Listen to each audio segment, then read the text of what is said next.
दोस्तों, आपका स्वागत है एक बार फिर से आपके हिस्ट्री चैनल दिवाकर सॉल्यूशन में। तो मित्रों, चलिए शुरू करते हैं आज की अपनी क्लास, बाल विकास की क्लास 2।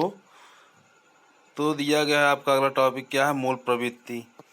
तो मूल प्रवृत्ति में पहला टॉपिक है मानव जो कार्य बिना सीखे हुए जन्मजात या प्राकृतिक प्रेरणाओं के आधार पर करता है, मूल प्रवृत्ति कहलाती है। मूल प्रवृत्तियाँ कितनी होती हैं? 14 होती हैं। मूल प्रवृत्तियों का सिद्धांत किसने दिया था? विलियम मैकडूगल ने दिया था। तो यहाँ पर आपका प्रश्न ये बनेगा कि मूल प्रवृत्तियों का सिद्धांत किस मनोवैज्ञानिक ने दिया था? तो आपका आंसर होना चाहिए विलियम मैकडूगल। यह क्वेश्चन भी कई बार यूपीटेट में आ चुका है। अगला टॉपिक है प्रत्येक मूल प्रवृत्ति से एक संवेग संबंधित होता है। प्रत्येक मूल प्रवृत्ति से एक क्या होता है? संवेग संबंधित होता है।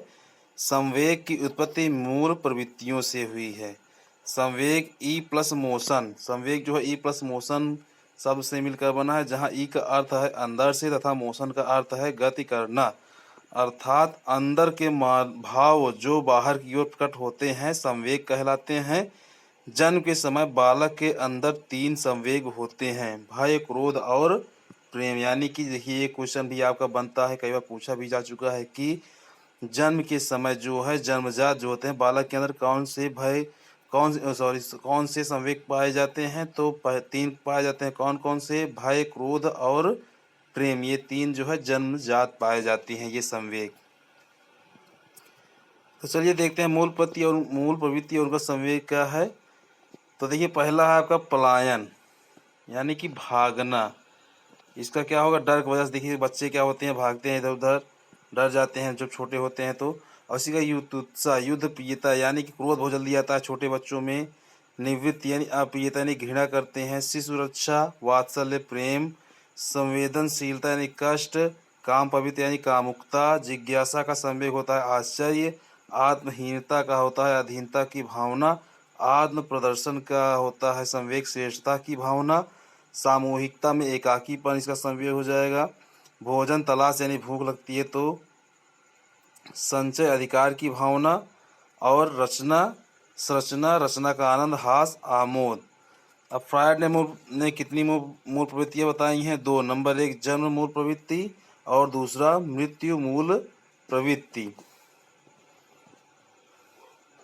अगला आता है आपका विकास की अवस्थाएं। विकास कितनी अवस्थाएं होती हैं? 3 अवस्थाएं। कौन कौन सी? शैशव अवस्था, दूसरा है बाल्यावस्था और तीसरा है किशोरावस्था।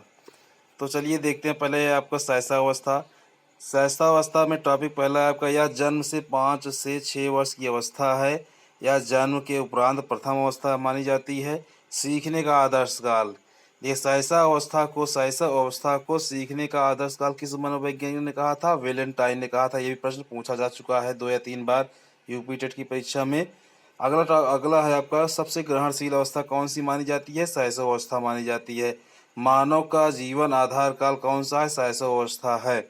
इसकी विशेषताएं देख लेते हैं हम लोग। नंबर 1 है शारीरिक विकास में तीव्रता, यानी कि शैशव अवस्था में जो है शारीरिक विकास बहुत तीव्र गति से होता है। मानसिक विकास में भी तीव्र गति होती है। सीखने में भी तीव्रता होती है। दोहराने की प्रवृत्ति बहुत ज़्यादा पाई जाती है। दूसरों पर निर्भरता होती है और स्व प्रेम की भावना को, यानी शैशव अवस्था में जो है स्व प्रेम की भावना को फ्रायड ने क्या नाम दिया था? नार्सिज्म नाम दिया था। यह भी 1 से 2 बार प्रश्न पूछा जा चुका है यूपी टेट, शायद 2019 से पूछा गया था। स्व प्रेम की भावना को फ्रायड ने कौन सा नाम दिया है? नार्सिज्म ने दिया है। इसको भी बहुत ही इंपॉर्टेंट है आपके लिए, इसको नोट कर लीजिएगा। काम प्रवृत्ति की तीव्रता भी बहुत पाई जाती है शैशव अवस्था में और मूल प्रवृत्तियों पर आधारित व्यवहार भी होते हैं।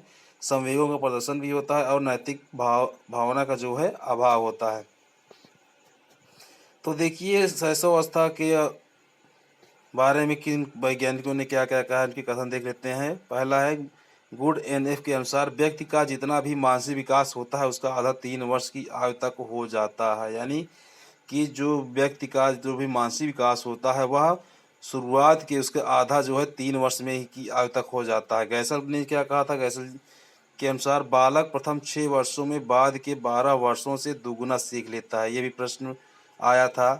क्रो एंड क्रो के अनुसार 20वीं शताब्दी बालक की शताब्दी है। क्रो एंड क्रो की परिभाषा है क्या? 20वीं शताब्दी बालक की शताब्दी है। न्यूमैन ने क्या कहा है शैशवावस्था के बारे में? 5 वर्ष की अवस्था शरीर के लिए बहुत ही ग्रहणशील अवस्था है। फ्रायड के अनुसार मनुष्य को जो कुछ बनना होता है प्रथम के 4-5 वर्षों में भी बन जाता है। ये भी बहुत ही इम्पोर्टेंट है आपके लिए। फ्रायड की परिभाषा उन्होंने जो शैशवावस्था के बारे में कहा है। वाटसन ने क्या कहा है? मुझे एक बालक दो, मैं उसे जो चाहे वो बना दूंगा। ये भी बहुत ही इम्पोर्टेंट है आप लोगों के लिए। वाटसन ने क्या और कहा था? शैशवावस्था में सीखने की गति और विकास की सीमा अन्य व्यवस्था की तुलना में अधिक होता है। थार्डाई के अनुसार 3 से 6 वर्ष की आयु का बालक प्रायः अर्धस्वप्न की अवस्था में। ये भी इम्पोर्टेंट है, इसको भी नोट कर लीजिएगा आप लोग। आता है आपका अगली अवस्था कौन सी? बाल्यावस्था। यह अवस्था जो है 6 से 12 वर्ष की होती है। जन्मोपरांत द्वितीय अवस्था यानी शैशव अवस्था के बाद कौन सी अवस्था आती है? बाल्यावस्था। बालक का निर्माणी काल भी कहा जाता है, इसको निर्माणकारी काल भी कहा जाता है। गंदी अवस्था या डर्टी एज भी कहा जाता है, यानी कि बच्चा बाल्यावस्था में हमेशा मिट्टियों में भी खेलता रहता है, उसके कपड़े हमेशा गंदे रहते हैं, वह खेलने में ज़्यादा व्यस्त रहता है। इसको स्फूर्ति अवस्था भी कहा जाता है और खेल अवस्था या खिलौने की आयु भी कहा जाता है। गैंग एज भी कहा जाता है। इसकी चलिए विशेषताएं देख लेते हैं बाल्यावस्था की। इसमें जो है शारीरिक विकास में स्थिरता आती है। शारीरिक विकास में क्या होती है? स्थिरता होती है। मानसिक विकास में भी स्थिरता रहती है। आत्मनिर्भरता की भावना जो है जागृत होती है। इसमें जिज्ञासा बहुत ज़्यादा प्रवृत्ति यानी कि जिज्ञासा बढ़ती है बच्चों की। सामूहिक प्रवृत्ति भी होती है। रचनात्मक कार्यों में रुचि लेने लगता है बच्चा। नैतिक भावना का विकास होता है और उसके बाद रुचियों में परिवर्तन हो जाता है और काम प्रवृत्ति का अभाव हो जाता है। बिना उद्देश्य के भ्रमण करता रहता है बालक। देखिए महत्वपूर्ण कथन क्या है बाल्यावस्था के बारे में, कौन से मनोवैज्ञानिक ने क्या कहा है? बाल्यावस्था जो है मिथ्या परिपक्वता है। किसने कहा था? रास ने कहा था। यह भी इम्पोर्टेंट है, इसको भी नोट कर लीजिएगा। और अगला कथन किसका है? स्टैंग का है। ऐसा शायद ही कोई खेल हो जिसे 10 वर्ष का बालक न खेलता हो। यह भी इम्पोर्टेंट है। बाल्यावस्था जीवन का अनोखा काल है, कोल एवं ब्रूस ने कहा था। वास्तव में माता पिता को इस अवस्था को समझना कठिन है, कोल एवं ब्रूस ने कहा था। अगला देखते हैं किशोरावस्था आपका। यह अवस्था 12 से 18 वर्ष के बीच मानी गई है। जीवन का सबसे कठिन काल है, यानी किशोरावस्था को जो है जीवन का सबसे कठिन काल किसने कहा है? किलपैट्रिक ने कहा। किसने कहा है? किलपैट्रिक ने कहा है। और उसके बाद जीवन का बसंत काल किसे माना जाता है? शैशव काल को किशोरावस्था को माना जाता है। और जीवन का सबसे सुंदर काल भी किशोरावस्था को ही माना जाता है। संक्रांति काल भी इसे कहा जाता है और टीन एज भी इसे कहा जाता है। विशेषताएं देख लेते हैं। शारीरिक परिवर्तन, बिग्गी हंट ने किशोरावस्था के लिए एक शब्द दिया है, परिवर्तन। अगला है मानसिक परिपक्वता भी आ जाती है किशोरावस्था में। इसमें घनिष्ठ मित्रता भी होती है, समूह को महत्व देते हैं, स्वाभिमान की भावना होती है, स्वतंत्रता एवं विद्रोह की भावना होती है। यानी कि इसमें जो है इस अवस्था के बालक जो है किस भी कर गुजरने की भावना रखते हैं। व्यवहार में भिन्नता आती है, वीर पूजा की भावना होती है, यानी कि उत्साह होता है बहुत ज़्यादा, कुछ भी कर जाने की इच्छा होती है। ईश्वर और धर्म के प्रति बहुत ज़्यादा विश्वास करने लगते हैं। काम प्रवृत्ति की तीव्रता होती है, समाज सेवा की भावना होती है और समायोजन में स्थिरता का अभाव होता है, यानी कि उनका दिमाग जो है स्थिर नहीं रहता है। देखिए महत्वपूर्ण कथन जो प्रश्न पूछे जाते हैं, कथन पूछे जाते हैं परीक्षा के दृष्टि से। तो राष्ट्र ने क्या कहा था कि इस किशोरावस्था शैशवावस्था की क्या है? पुनरावृत्ति काल है। उसके बाद स्टैनले हॉल ने क्या कहा था? किशोरावस्था बड़े संघर्ष, तनाव, तूफान और विरोध की अवस्था है। यह प्रश्न भी पूछा जा चुका है 1 या 2 बार, इसलिए अभी अब आपके लिए इम्पोर्टेंट है, इसको भी नोट कर लीजिएगा। किशोरावस्था बड़े गंभीर उथल पुथल की अवस्था है, यानी कि ये भी स्टैनले हॉल ने कहा था। किशोरावस्था नया जन्म है क्योंकि इसमें उच्चतर मानवीय विशेषताओं के दर्शन होते हैं, स्टैनले हॉल ने कहा था। किशोर की ही वर्तमान की शक्ति व भावी शक्ति है। किसने कहा था? क्रो ने। तो देखिए किशोरावस्था के बारे में सबसे ज़्यादा विस्तृत जानकारी स्टैनले हॉल ने दिया था। चलिए इसका एक अलग से हम वीडियो बनाएंगे, किशोरावस्था, बाल्यावस्था और शैशवावस्था के बारे में विस्तृत वीडियो बनाएंगे और उसमें बढ़िया से आपको बताया भी जाएगा। चलिए आगे देखते हैं। अधिगम आता है आपका अगला टॉपिक। बालक के व्यवहार में होने वाला अस्थायी एवं प्रगतिशील परिवर्तन ही क्या कहलाता है? सीखना कहलाता है। व्यवहार फलस्वरूप व्यवहार में होने वाले परिवर्तन अधिगम या सीखना कहलाता है। क्या किसने कहा था? गिलफोर्ड ने कहा था। नवीन ज्ञान व नवीन प्रक्रियाओं को प्राप्त करने की प्रक्रिया ही सीखना कहलाती है। किसने कहा था? वुडवर्थ ने कहा था। अधिगम व्यवहार में उत्तरोत्तर अनुकूलन की एक प्रक्रिया है स्किनर। ये भी इम्पोर्टेंट है, ये भी प्रश्न पूछा जा चुका है आपका परीक्षा में। चलिए आगे देखते हैं अधिगम के सिद्धांत। थॉर्नडाइक का प्रयत्न एवं भूल का सिद्धांत। अगला क्या है? पावलोव का शास्त्रीय अनुबंधन सिद्धांत, स्किनर का क्रिया प्रसूत अनुबंधन सिद्धांत, सूज का सिद्धांत, गैने का सिद्धांत, बंडूरा का सामाजिक अधिगम सिद्धांत, कर्लेविन का क्षेत्र सिद्धांत, टालमैन का चिन्ह सिद्धांत, हल का प्रबलन सिद्धांत, गुथरी का समीपता का अनुबंधन सिद्धांत। तो चलिए पहला है आपका थॉर्नडाइक का प्रयत्न एवं भूल का सिद्धांत। देखिए इस सिद्धांत को अन्य और भी नामों से जाना जाता है। पहला उद्दीपक अनुक्रिया सिद्धांत, दूसरा है सुख और दुख का सिद्धांत, तीसरा है अनुबंधवाद का सिद्धांत, चौथा है संबंधवाद का सिद्धांत। तो जो है ये थॉर्नडाइक का प्रयत्न एवं भूल का सिद्धांत कितने नामों और जाना जाता है? 4 नामों से। पहला है उद्दीपक अनुक्रिया सिद्धांत, दूसरा सुख एवं दुख का सिद्धांत, तीसरा अनुबंधवाद का सिद्धांत, चौथा है संबंधवाद का सिद्धांत। यह कहाँ के रहने वाले थे? आपको बताया गया था कि थॉर्नडाइक जो है अमेरिका के रहने वाले थे। इस सिद्धांत के अनुसार जब प्राणी के समक्ष कोई उद्दीपक उपस्थित होता है तो वह उसके प्रति अनुक्रिया करता है। जो अनुक्रिया सही होता है उसका संबंध उद्दीपक से जुड़ जाता है, जिसके कारण अनुक्रिया की गई है। इनके सिद्धांत में यस आर बॉन्ड बनता है। ये भी इंपॉर्टेंट है, इसको भी नोट कर लीजिएगा। थॉर्नडाइक के सिद्धांत में कौन सा बॉन्ड बनता है? यस आर सिद्धांत बनता है। इन्होंने बिल्ली और फंडुलस मछलियों पर अपने प्रयोग किए थे, ये भी इंपॉर्टेंट है। सबसे इम्पोर्टेंट इनका पार्ट यह है कि इन्होंने सीखने के कितने नियम दिए थे? इन्होंने सीखने के 2 नियम दिए थे। कौन कौन से? मुख्य नियम और गौड़ नियम। इसे ये भी परीक्षा में पूछा जा चुका है। मुख्य नियम के कितने भाग हैं? 3 भाग। पहला है तत्परता का नियम, दूसरा है अभ्यास का नियम, तीसरा है प्रभाव का नियम। गौड़ नियम में देखते हैं कितने भाग हैं? 5 भाग हैं। पहला है बहुप्रतिक्रिया का नियम, दूसरा आंशिक क्रिया का नियम, तीसरा मानसिक स्थिति का नियम, चौथा आत्मसात ग्रहण सादृश्यता समीपता का नियम और 5वां है आपका साहचर्य परिवर्तन का नियम।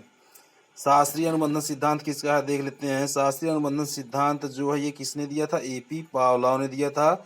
इसको क्लासिकल अनुबंधन सिद्धांत भी कहा जाता है, इसको संबंध प्रक्रिया अनुबंधन सिद्धांत भी कहा जाता है। और उसके बाद इसको और क्या कहा जाता है? अनुकूलित अनुक्रिया अनुबंधन सिद्धांत कहा जाता है और अनुबंधित अनुक्रिया का सिद्धांत और प्रतिवादी अनुबंधन का सिद्धांत भी कहा जाता है। इसे टाइप एस अनुबंधन का सिद्धांत भी कहा जाता है। यह रूसी मनोवैज्ञानिक थे, जो है ये कहाँ के थे? ये रूस के थे। ईपी पावलोव कहाँ के थे? रूसी, यानी कि रूस के मनोवैज्ञानिक थे। इन्होंने किस पर प्रयोग किया था? अपना कुत्ते पर किया था। इन्हें पाचन क्रिया का कार्य करने हेतु 1904 में क्या मिला था? नोबेल पुरस्कार भी मिला था।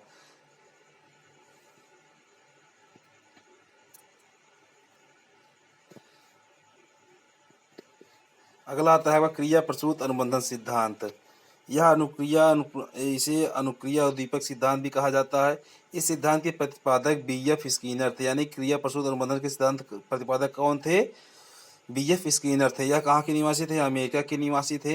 इन्होंने 2 प्रकार के व्यवहार बताए हैं, प्रसूत व्यवहार, अनुक्रिया व्यवहार, यानी 95% आर एफ टाइप और आर एस प्रोसेस। अनुक्रिया व्यवहार में 5% S type S R process बनता है। इस सिद्धांत के अनुसार जब किसी अनुक्रिया के पश्चात कोई बल प्रदान करने वाला उद्दीपक प्राप्त होता है तो उस क्रिया की शक्ति में वृद्धि हो जाती है और प्राणी अनुक्रिया करना सीख लेता है। इस सिद्धांत में आर एस यानी कि क्रिया प्रसूत अनुबंधन सिद्धांत में किस प्रकार का बॉन्ड बनता है? तो ये भी इंपॉर्टेंट है, इसको भी नोट कर लीजिएगा। आर एस बॉन्ड बनता है। कौन सा? आर एस बॉन्ड बनता है। इन्होंने चूहे, स्किनर बॉक्स और कबूतर पजल बॉक्स, इन्होंने चूहे और कबूतर पर प्रयोग किए थे। सर्वप्रथम पुनर्बलन की अवधारणा स्किनर ने ही दिया था। सर्वप्रथम जो है पुनर्बलन की अवधारणा किसने दिया था? स्किनर ने दिया था। अगला है आपका सूझ का सिद्धांत। सूझ का सिद्धांत को और किस नामों से भी जाना जाता है? तो अंतर्दृष्टि का सिद्धांत है, इसे कहते हैं। दूसरा समग्रवाद का सिद्धांत, तीसरा पूर्णाकारवाद का सिद्धांत, चौथा है गेस्टाल्टवाद का सिद्धांत। इसे इनसाइड थियरी भी कहा जाता है। जो है इसको किसने दिया था? सूझ का सिद्धांत कोहका, कोहलर एवं वर्दीमर ने दिया था। यह कहाँ के रहने वाले? सभी जर्मनी के रहने वाले थे। इन्होंने अपना प्रयोग सुल्तान नामक चिंपांजी पर किया था। सूझ का सिद्धांत जो है कोहलर ने दिया था और इसका प्रयोग किस पर किया था? यानी सुल्तान नामक चिंपांजी पर इसका प्रयोग किया गया था। अगला है आपका गैने की अधिगम सोपान की। यह कहाँ के रहने वाले थे? ये अमेरिका के रहने वाले थे। गैने ने व्यक्ति की योग्यताओं में परिवर्तन को सीखने के रूप में स्वीकार किया है। इन्होंने इन परिवर्तनों को 8 सोपानों में विभक्त किया है। तो मित्रों, हम अगली वीडियो में देखेंगे कि गैने की अधिगम सोपान की हम अगले वीडियो में देखेंगे। तो ये वीडियो अगर आपको अच्छी लगी हो तो इसे शेयर कर दीजिएगा, इसे लाइक भी कर दीजिएगा। यदि आप हमारे चैनल पर नए हैं तो इसे सब्सक्राइब करके बेल आइकन को दबा दीजिएगा, जिससे कि आपको हमारी आने वाली सभी वीडियो की नोटिफिकेशन आसानी से मिल सके। धन्यवाद।